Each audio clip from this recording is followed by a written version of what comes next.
Every idea starts with a spark.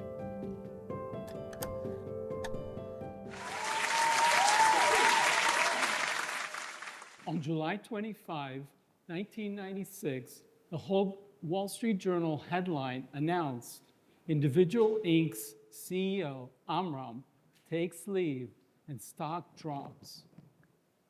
The same day, the New York Times published a headline reading, Individual Founder takes leave and shares fall 37%.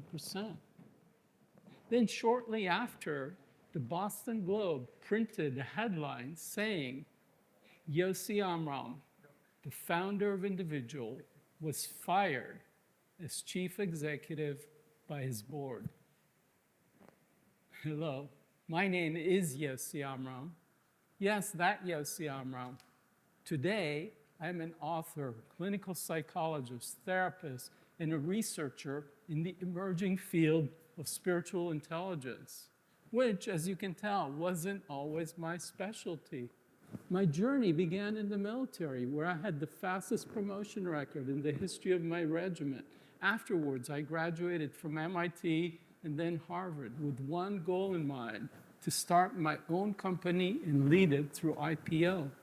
But in hindsight, I pursued that with far too much intensity, as you could tell from the headlines.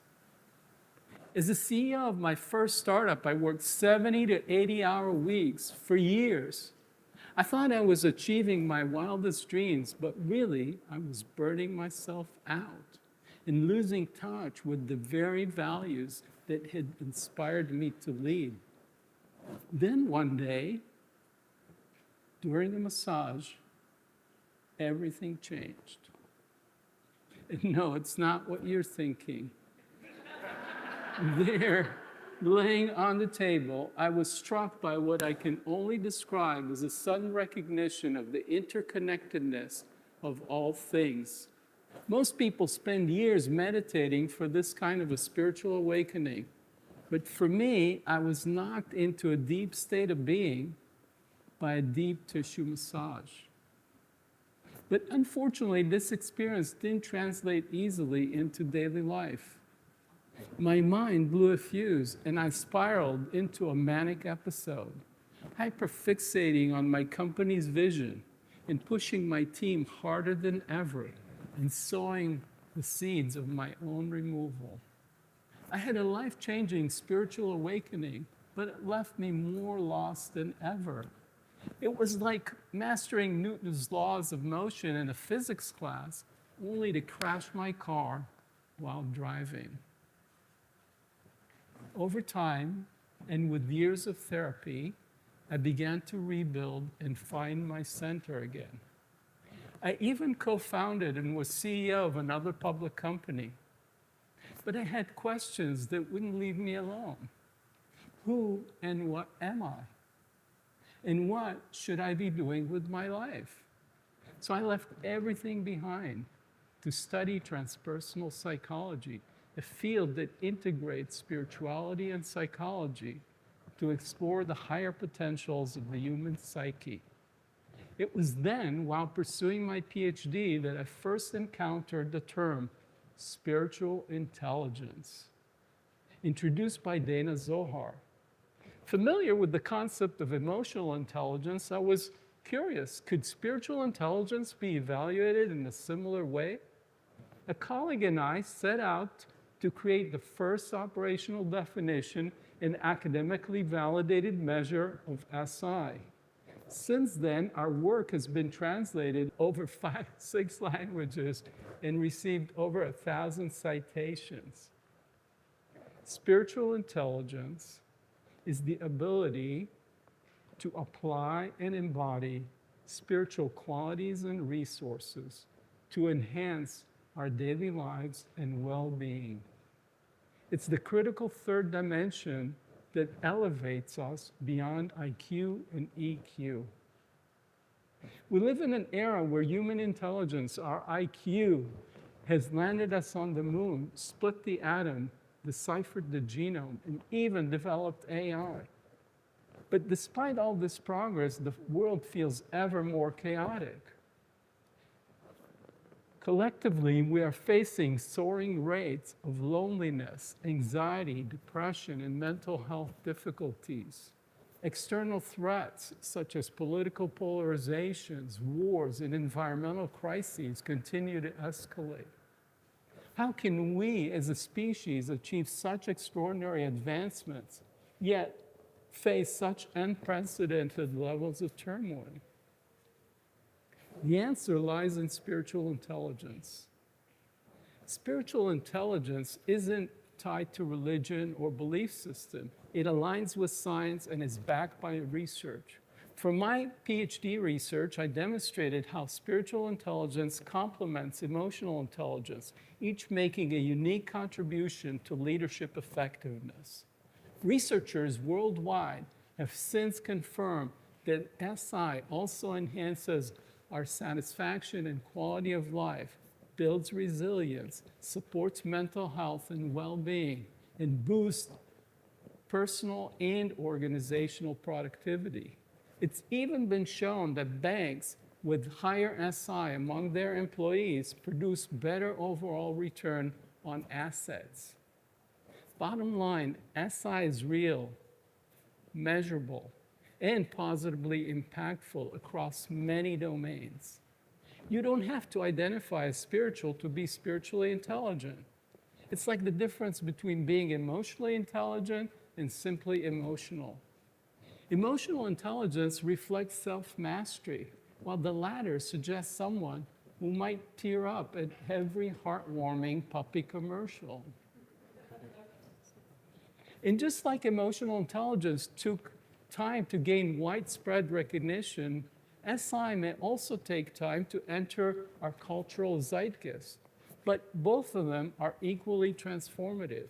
Emotional intelligence enables us to draw on our emotional resources to understand and manage our own emotions and those of others. Similarly, spiritual intelligence enables us to draw on, embody spiritual resources, timeless virtues cherished for millennia across traditions, qualities such as purpose, service, trust, gratitude, compassion, humility, and integrity. As part of my research, I conducted in-depth interviews with 71 spiritual leaders from across the world's major traditions, including Christianity, Islam, Judaism, Buddhism, Hinduism, Taoism, and earth-based practices, and how each drew from spirituality to enrich their lives. From these fascinating and wildly varying conversations, I distilled 22 universal qualities that stem from 5 key domains. First, meaning. This domain is about purpose and service and how we derive significance from our daily activities and interactions. It tells us why we are here and how we can use our skills and talents to serve others. Second, grace.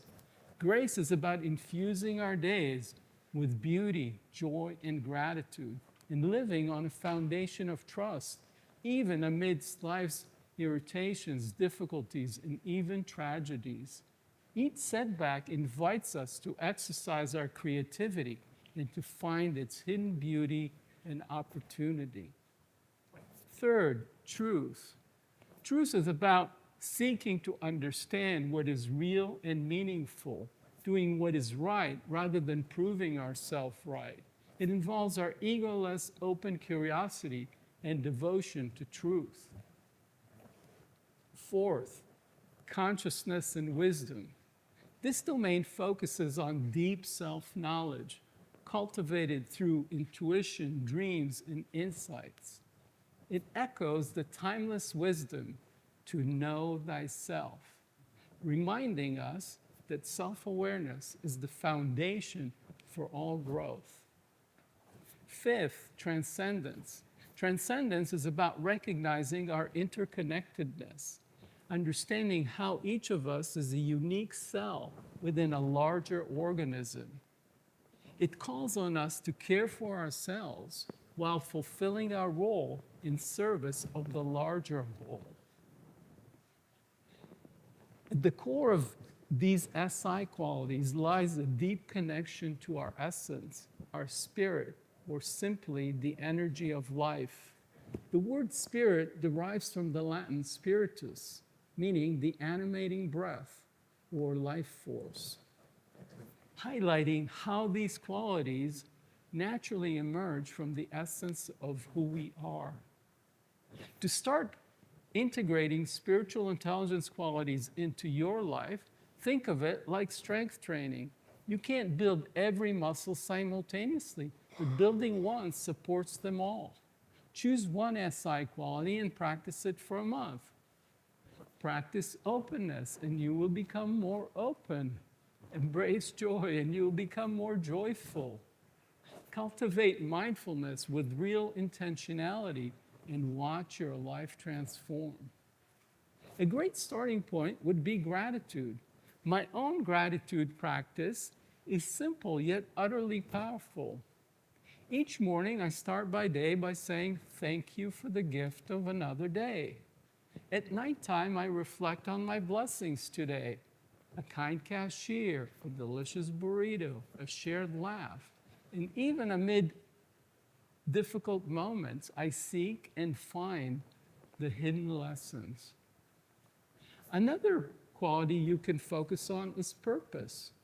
Reflect on your unique talents and how you can use them to contribute to the world. Just as when you give a friend a gift, you want them to use it, life asks the same of you. Unwrap the gifts life has given you and put them to good use.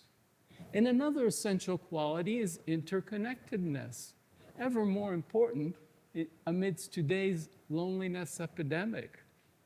It highlights how our shared reliance, like the exchange of oxygen and carbon dioxide between humans and trees, it supports in shifting us from disconnection to a sense of belonging.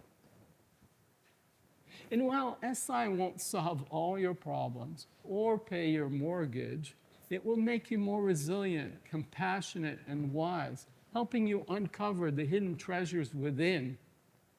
But SI is more than a means for personal growth. It's a pathway towards harmony and peace in a world grappling with division and strife. Spiritual intelligence helps us align individual and collective well-being. Its emergence starts with each of us making intentional choices to embody its timeless qualities, caring for ourselves, each other, and the planet. As Hillel wisely said, if I'm not for myself, who is? And if I'm only for myself, what am I? And if not now, when? Thank you.